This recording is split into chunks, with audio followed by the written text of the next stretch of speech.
यहाँहरू सबैलाई ख्रीष्ट येशूको नाममा जय मसीह। आज हामी आराधनाको विधिको विषयमा हामी केही सिक्नेछौँ र कहिलेकाहीँ हामी सोध्छौँ आराधना भनेको के हो? के आराधना केवल चर्चमा गीत गाउनु हो? के आराधना केवल प्रार्थना गर्नु हो? आज हामी बुझ्नेछौँ परमेश्वरले खोज्नु भएको साँचो आराधना कस्तो हुन्छ। परमेश्वर केवल हाम्रो शब्द सुन्नुहुन्न, उहाँ हाम्रो हृदय हेर्नुहुन्छ। बाइबलले भन्दछ यीशु पृथ्वीमा आउनुभयो हाम्रो जीवन परिवर्तन गर्न र हाम्रो हृदयलाई परिवर्तन गर्न उहाँले सिकाउनुभयो र हामीलाई साँचो आराधना गर्न सिकाउनुभयो। किनभनेदेखि यीशु ख्रीष्टसँग आराधनाको हृदय थियो। यीशुले देखाउनुभयो कि आराधना केवल बोल्ने कुरा होइन, यो जीवन जिउने तरिका हो, यो जीवन शैली हो। साँचो आराधना सुरु हुन्छ हाम्रो समर्पित हृदयबाट, किनभनेदेखि हाम्रो हृदय नै हाम्रो जीवनको स्रोत हो। जब हामी आफ्नो इच्छाभन्दा परमेश्वरको इच्छा रोज्छौँ त्यही साँचो आराधना हो। जब हामी कठिन समयमा पनि परमेश्वरमा विश्वास गर्छौँ त्यही साँचो आराधना हो। रोमी 12:1 लेखिएको छ, आफ्नो शरीरलाई जीवित बलिदानको रूपमा परमेश्वरलाई अर्पण गर। जीवित बलिदान भनेको के हो? यसको अर्थ हाम्रो सोच, हाम्रो काम, हाम्रो निर्णय र हाम्रो जीवनशैली परमेश्वरको लागि। जब हाम्रो सम्पूर्ण जीवन परमेश्वरमा समर्पित गर्दछौँ त्यही नै साँचो आराधना हो। फेरि बाइबलले अझ गहिरो कुरा सिकाउँदछ कि 1 शमूएल 15:22 यसरी लेखिएको छ, आज्ञा पालन बलिदानभन्दा उत्तम हुन्छ। परमेश्वरलाई सबैभन्दा खुसी बनाउने कुरा ठुलो गीत, ठुलो सङ्गीत र ठुलो सेवा होइन।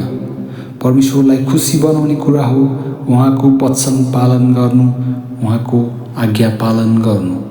जब हामी उहाँले भन्नुभएको कुरा गर्छौँ त्यो नै साँचो आराधना हो। यूहन्ना 4:23 र 24 लेखिएको छ, साँचो आराधकहरूले परमेश्वरलाई आत्मा र सत्यतामा आराधना गर्नेछन्। परमेश्वर बाहिरी देखावट हेर्नुहुन्न, उहाँ साँचो हृदय खोज्नुहुन्छ। आराधना भनेको अभिनय होइन, गीत गाउनु होइन। आराधना भनेको सम्बन्ध हो। जब तपाईँ परमेश्वरसँग हिँड्नुहुन्छ, जब उहाँसँग कुरा गर्नुहुन्छ, उहाँमा विश्वास गर्नुहुन्छ, त्यो नै साँचो आराधना हो। बाइबलमा धेरै मानिसहरूले परमेश्वरसँग हिँडे। उत्पत्ति 5:22 भनिएको छ, हनोक परमेश्वरसँग हिँड्दथे। परमेश्वरसँग हिँड्नु भनेको उहाँसँग नजिक सम्बन्ध बनाउनु हो, उहाँको हृदयको नजिक हुनु हो।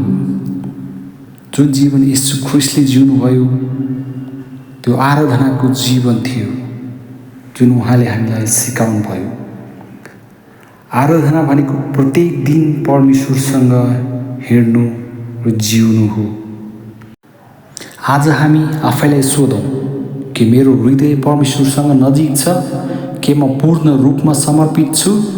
कि मेरो जीवन परमेश्वरलाई खुसी बनाउने छ? कहिलेकाहीँ हाम्रो हृदय सांसारिक कुराले हरिन्छ, दाह, ईर्ष्या, लोभ, चिन्ता, फिक्री। तर परमेश्वर आज भन्नुहुन्छ, मलाई तिम्रो हृदय देऊ। किनकि हामीले परमेश्वरलाई दिन सक्ने भनेको नै हाम्रो हृदय हो। जब हामी विनम्र हुन्छौँ, जब हामी पश्चाताप गर्छौँ, जब हामी आफ्नो जीवन परमेश्वरलाई दिन्छौँ, त्यो क्षणबाट साँचो आराधना सुरु हुन्छ। परमेश्वरलाई तपाईँको सुन्दर आवाज चाहिँदैन, उहाँलाई तपाईँको साँचो हृदय चाहिन्छ। तपाईँ पूर्ण हुनु आवश्यक छैन, तपाईँ पर्फेक्ट हुनु आवश्यक छैन, तपाईँ समर्पित हुनु आवश्यक छ। आज नै निर्णय गरौँ, हामी केवल गीत गाउने आराधक होइन, हामी जीवन जिउने आराधक बनौँ। हामी परमेश्वरको इच्छा अनुसार जिउनेछौँ, हामी उहाँसँग हिँड्नेछौँ, हामी उहाँलाई प्रेम गर्नेछौँ। आज आफ्नो हृदय परमेश्वरलाई दिनुहोस्, उहाँ तपाईँलाई परिवर्तन गर्नुहुनेछ। उहाँ तपाईँको जीवन आशिषले भरिदिनुहुनेछ। आराधना भनेको कुनै शब्द मात्र होइन, यो तपाईँको हृदयको अवस्था हो, हाम्रो जीवन शैली हो, समर्पित जीवन हो, आज्ञाकारिता हो, विनम्र हृदय हो, आफ्नो हृदय पवित्र राख्नु हो र सांसारिक कुराहरूबाट टाढा रहनु हो।